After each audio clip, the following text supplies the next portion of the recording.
Want to speak? Well, may I just say a few words about this? First of all, I want to say thank you to the city manager and city staff. They have come forward, and I will say that I think with Councillor Crawford, we have driven this process with your approval to get these reports, and we've had quite a few animated discussions with Mr. Wallace about these things, and we'll have more. But the bottom line is that what he's done here is produced a report that is honest and that is straightforward. I don't agree with everything he said today, but you know, we're not all about everybody agreeing with everything around here. We're about trying to sort of identify problems and fix them. So I'm just happy that we're embarked upon this process, and it also is embarked upon, and we're sitting here with a very substantive report that deals in part with 2017 problems, but also longer-term problems in, I guess it's still May. And that's another thing that I wanted, and so did Councillor Crawford. We wanted to ask for and receive answers to some of these questions now, so we weren't sitting around in the fall, you know, just coming to grips with the problems. I would like to just state one fact, and it's not the only one, as to why I am averse to sort of going first to the property tax, as some of my friends, my colleagues, my friends, always do. And that is a very simple fact. 97%, you can look it up, 97% of the voters in the last election voted for a candidate. There were 3 of us who got 97% of the vote, who said they would hold property tax increases to the rate of inflation or less. 97% of the voters.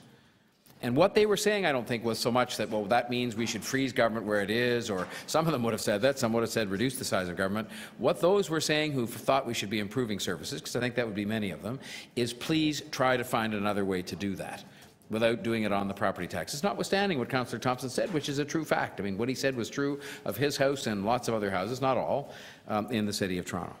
So there are only kind of 2 or 3 ways in which you can do this, and I alluded to them in asking my questions of the city manager. On the expenses, I do not fall into the group of people who sort of say it's all fine and we can just leave it alone, every penny has been squeezed out of this organization and so on.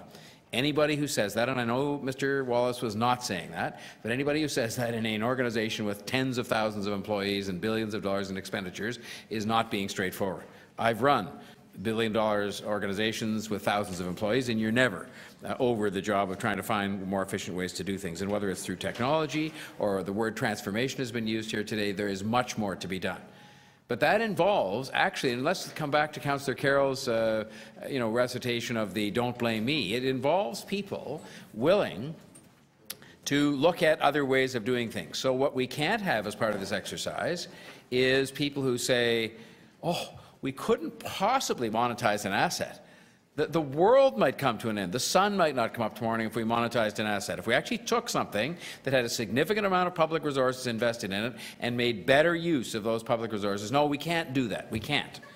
We couldn't possibly contract something out, because somehow if we did that, the government might not even open for business tomorrow. It would be a disaster. People would be rioting in the streets. Dogs would be running around chasing their tails. We couldn't possibly stop doing something we're doing. And again, I have been here a short time. As somebody said, I guess it was Councillor Crawford, I am a relatively new mayor. We have a relatively new city manager. I have been here for all kinds of discussions. I've never once heard anybody get up and say, you know, maybe we just can't do that or shouldn't be doing that anymore. It's obsolete. It's not a high enough priority relative to other things we need to do. But again, if you suggested that we might just back out of something that we weren't doing very well or that we weren't doing properly or whatever, people will light their hair on fire and just say this is the worst disaster ever that anybody would even suggest this. Well, we can't go on that way. That's part of "don't blame me" too, which is this notion that there are things that are just off limits for discussion. I am not an ideologue to the point where people criticize me for not being an ideology or having any, but I come here just saying, look, what we have an obligation to do is to find the money to do things in a responsible way, as Councillor Bialow suggested, to get the job done for people, to make their lives better, to make their services, you know, good, not just adequate, but good services. And that means you have to open your mind to how you raise the money, how you spend the money, things you do, things you don't do, how you do things, how your money is best invested, and so forth. And if we're going to have this discussion successfully going forward and have it come to a successful conclusion, as I'm very determined, by the way, that it will, and that includes a willingness on my part to look at where revenues have to come from and to try and find a way to do that other than through the property tax beyond inflation, then we all are going to have to open our minds. And in the "don't blame me" category, we're going to have to make sure that people say, okay, I'm not willing to rule out everything short of raising property taxes. I mean, come on. That's not what's going to solve that problem, and that's what I've heard since I've been around here. So property taxes, by the way, aren't going to raise enough money to solve this problem anyway. If you did take them up, as Mr. Keenan suggested, 5 points a year, it's not going to raise anywhere near enough money to address what Mr. Wallace has outlined to us. So I think this is a good start, and that's all it is. And we have many more profound discussions to have this year and going forward when the rest of these reports come back from this. But I would urge my colleagues to support these recommendations because they get us going on a longer-term plan, a plan that I think is going to be pragmatic in the sense that it is a reasonable consideration of all the different ideas that have been discussed, and we actually are being honest with people, and that's the most important thing. We're being honest about the true state of the city's finances.